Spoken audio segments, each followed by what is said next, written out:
bonjour. Je suis heureux de vous retrouver pour cette nouvelle émission d'Agora News en toute sécurité, dont le thème est « La doctrine du maintien de l'ordre doit-elle évoluer ?» Pour traiter de ce sujet ô combien d'actualité, j'ai le plaisir de vous présenter mes deux invités. Guillaume Farne. Bonjour. Bonjour Guillaume, vous êtes le spécialiste des questions de sécurité, de défense et aussi d'intelligence économique. Vous êtes enseignant à Sciences Po et vous intervenez régulièrement sur ces sujets dans les médias. Vous êtes auteur aussi de plusieurs ouvrages dédiés à ces questions. À vos côtés, Denis Jacob, bonjour. Bonjour. Vous êtes policier, vous êtes secrétaire général du syndicat Alternative Police CFDT, qui est un récent syndicat par rapport à votre grand historique. Vous aviez déjà aussi exercé des responsabilités syndicales auparavant. C'est ça. Donc ma première question, Guillaume, est-ce que vous pouvez nous dire, est-ce qu'il existe d'abord une doctrine à la française du maintien de l'ordre et en quoi elle consiste ?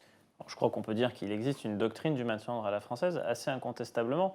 Ça a été théorisé, mais dans le temps long de l'histoire de la Ve République. On peut trouver une forme de sédimentation de ce maintien de l'ordre. Mais il y a trois principes clés, c'est peut-être ça qui le caractérise.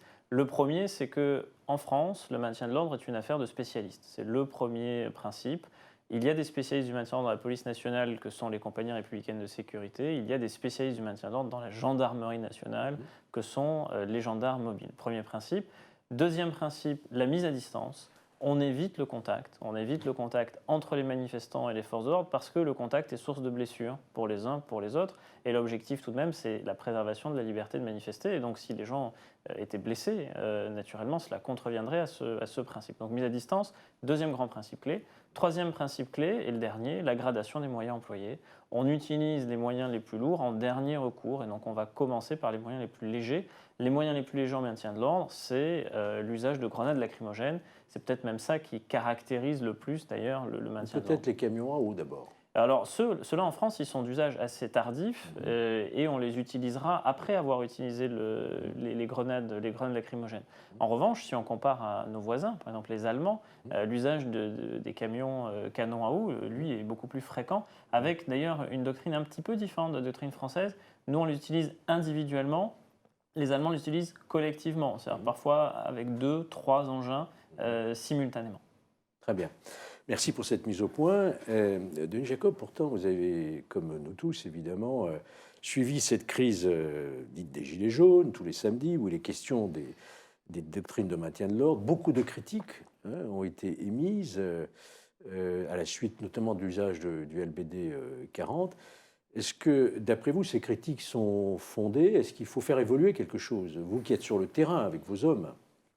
Les critiques sont fondées, je ne sais pas si on peut qualifier de critiques fondées. Si on prend n'importe quel pays d'Europe, on peut dire que la France est la moins pire en pratique de maintien de l'ordre. Je rappellerai que l'Allemagne a notamment créé des unités anti-émeutes qui ont été utilisées à l'occasion du G20 et ils ont eu plus de 300 blessés. On peut parler aussi de la police montée en Angleterre qui charge les manifestants et qui ensuite regarde potentiellement ce qu'il y a comme dommages collatéraux. Donc fondé, je ne le pense pas. On peut toujours regretter tous les blessés qui ont eu lieu, parce que malheureusement, quand on fait face à une manifestation particulièrement violente, eh bien, le maintien de l'ordre ne peut pas se faire sans qu'on ait le risque qu'il y ait, bien évidemment, et malheureusement, des personnes blessées, on le regrettera toujours. Après, on a eu à faire face à une nouvelle forme de mouvements sociaux qu'on ne connaissait pas auparavant, et monsieur l'a très bien rappelé à l'instant, c'est qu'on a une pratique du maintien de l'ordre en France qui est une pratique de tenir à distance. Et là, on a eu des personnes particulièrement véhémentes qui voulaient s'en prendre physiquement aux forces de sécurité, qui n'ont pas hésité un seul instant à charger les policiers, et on a répondu avec les outils mis à notre disposition, qui sont à notre disposition dans le cadre d'un maintien de l'ordre pour tenir à distance. Donc du coup, on n'utilise pas, par exemple, un lanceur de balles de défense à 40 mètres comme on l'utilise à 10 mètres. Donc forcément, quand le seul moyen de défense d'un policier, et je pense notamment aux policiers qui étaient en civil, qui n'étaient pas formés pour le maintien de l'ordre et qui n'avaient d'autres équipements de protection que le lanceur de balles de défense, mais quand vous l'utilisez avec 50 personnes qui sont face à vous, eh bien malheureusement, on ne peut avoir que des blessés et des blessés graves. Donc oui, la doctrine du maintien de l'ordre en France doit évoluer. On avait eu les prémices lors des manifestations contre la loi El Khomri en 2016 et on avait déjà commencé à alerter sur l'inadaptation du maintien de l'ordre. Aujourd'hui, là, c'est indéniable, il faut faire évoluer cette doctrine. Oui, vous êtes sans doute d'accord avec cela, Guillaume Fard. Surtout, moi, je parlais des critiques qui venaient notamment, on l'a tous entendu, de la part du haut-commissaire à l'ONU, des droits de l'homme, de la part de notre défenseur des droits et un certain nombre de voix qui se sont élevées justement sur l'usage de ces armes intermédiaires, qui ne sont pas létales, grâce à Dieu, qui sont les LBD-40. Alors, est-ce que ça doit évoluer, selon vous?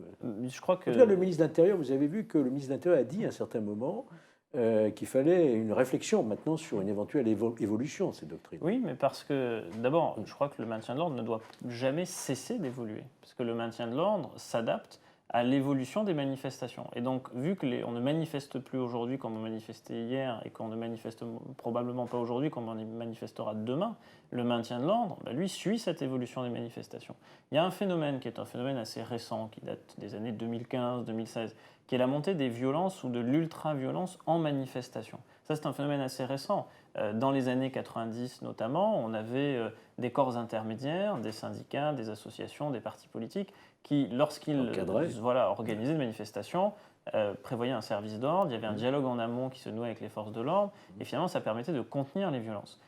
Ces corps intermédiaires se sont affaiblis pour tout un tas de raisons qui sont de nature politique et sociologique, et puis en parallèle, des individus qui réservaient l'ultraviolence aux sommets internationaux, on peut penser à celui de Gênes, on peut penser à celui de l'OTAN en 2009 à Strasbourg, on a évoqué le sommet du G20 à Hambourg, c'était à l'été 2017.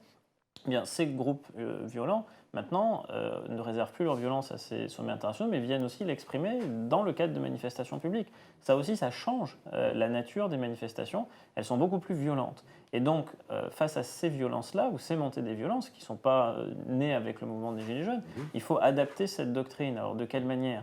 Il y a beaucoup d'évolutions qui sont à l'étude sur le renseignement. Comment avoir du renseignement opérationnel en amont, la formation. Voilà, je pense qu'on peut parler, vous serez d'accord, Denis Jacob, d'une stratégie globale peut-être du maintien de l'ordre, parce qu'il y a en amont le renseignement, les interpellations préventives, le maintien de l'ordre, et puis la phase répressive judiciaire. On a eu des soucis dans l'adaptation justement du maintien de l'ordre par rapport à la réalité des manifestations qui se déroulent aujourd'hui, notamment sur celle contre la loi El Khomri.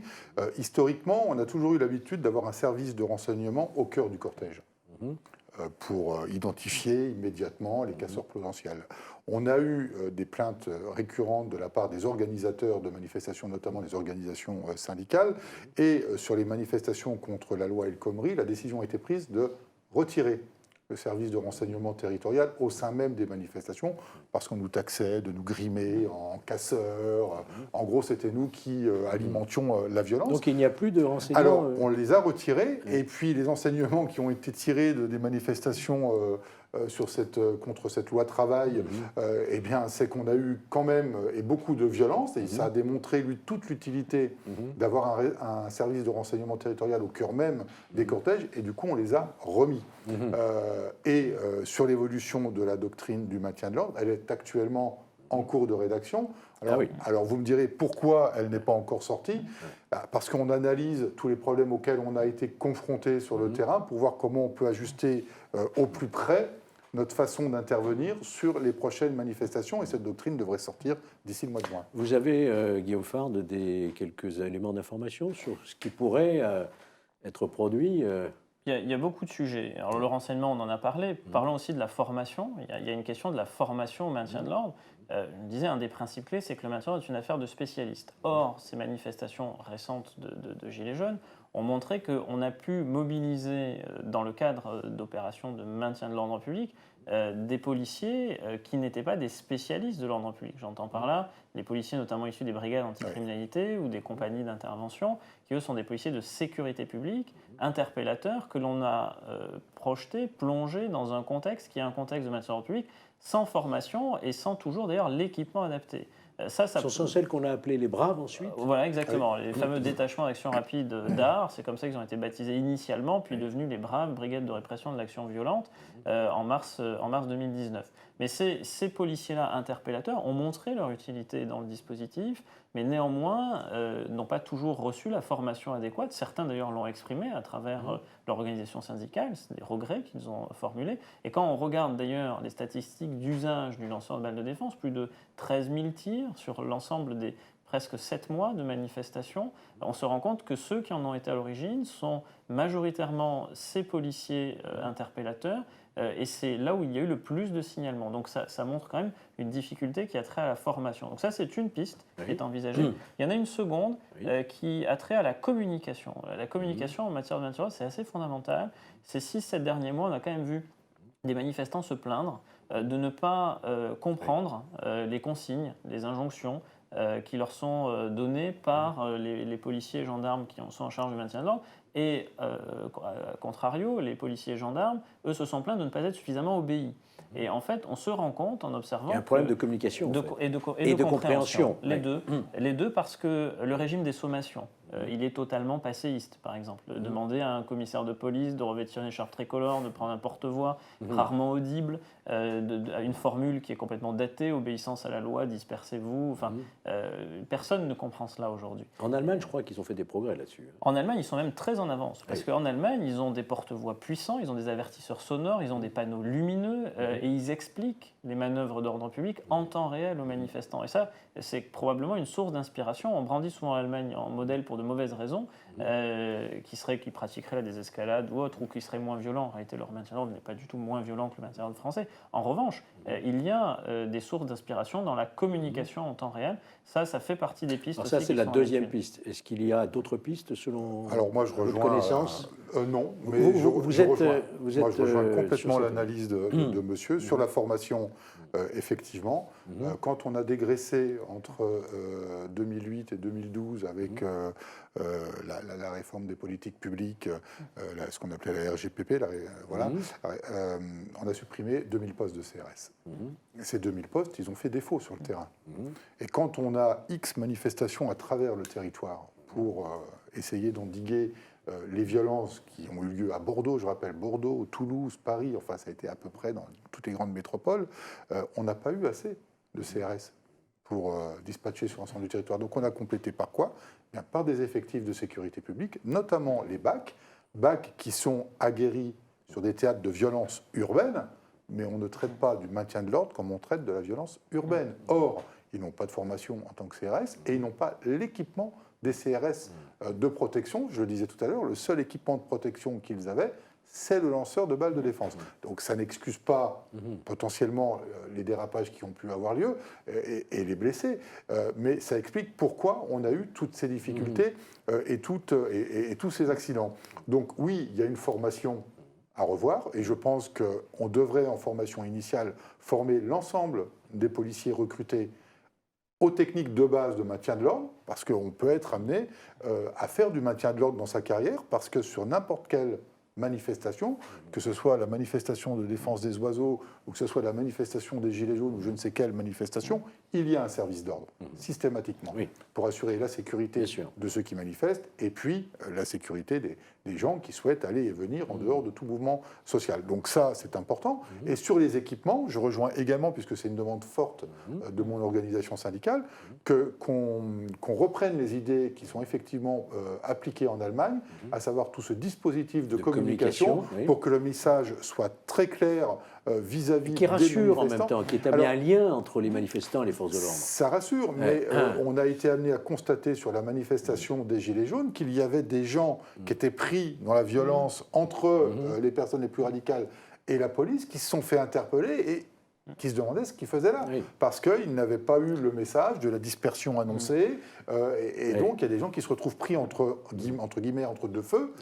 Et donc, si on avait tout un panel d'outils de communication audibles et visibles pour ces gens-là, eh bien, on aurait peut-être évité aussi toutes ces interpellations de personnes qui n'avaient rien à voir avec les casseurs. On a aussi, vous vous souvenez, critiqué au départ de ces manifestations un manque de coordination peut-être. Je parle de Paris, là. Un manque de coordination entre les différentes forces qui n'ont pas forcément l'habitude de travailler ensemble, précisément. Et il y a eu un changement de préfet, vous vous souvenez. Est-ce qu'aujourd'hui, on peut dire qu'il y a une meilleure coordination au niveau de l'utilisation des différentes forces qui sont sur le terrain ? Incontestablement, puisque la chaîne de commandement a été unifiée. Donc, ne serait-ce que pour cela, au moins les ordres sont passés, sont reçus et sont mieux appliqués.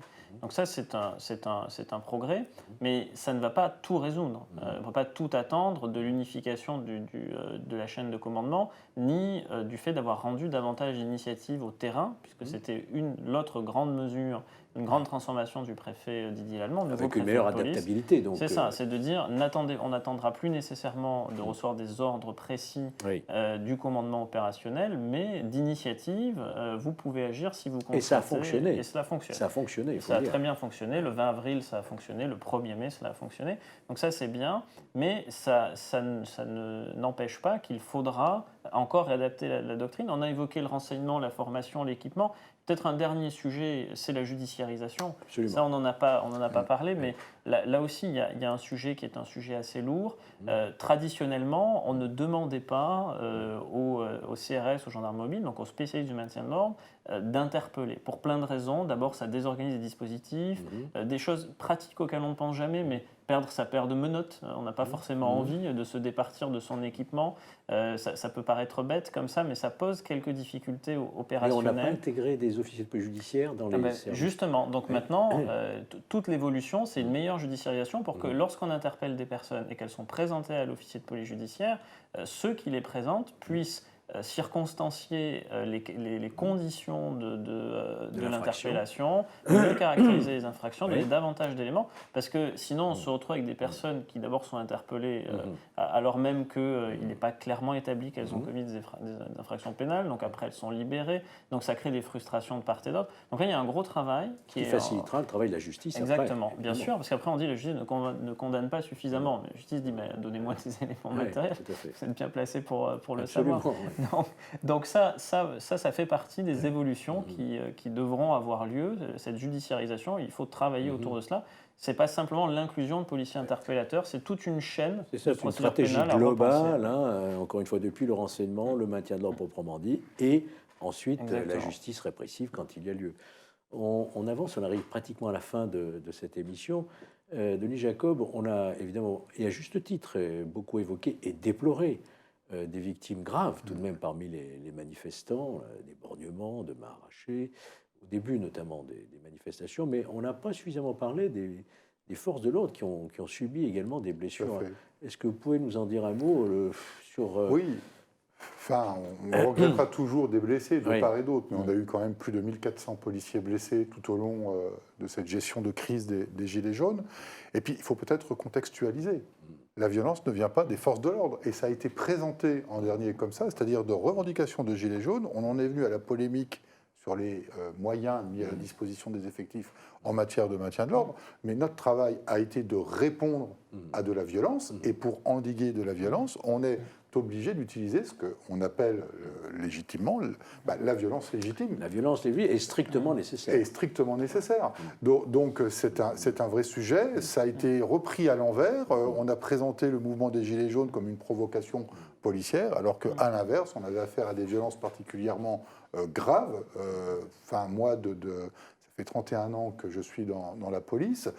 C'est une crise sociale, une des rares crises sociales que j'ai connues dans ma carrière, où on a eu un tel déferlement de violence, où la volonté affichée, mais je ne vais pas mettre tout le monde non plus dans le même sac, mais d'une partie infime de personnes très radicalisées qui se sont laissées entraîner par des casseurs professionnels, c'était de s'en prendre physiquement aux policiers.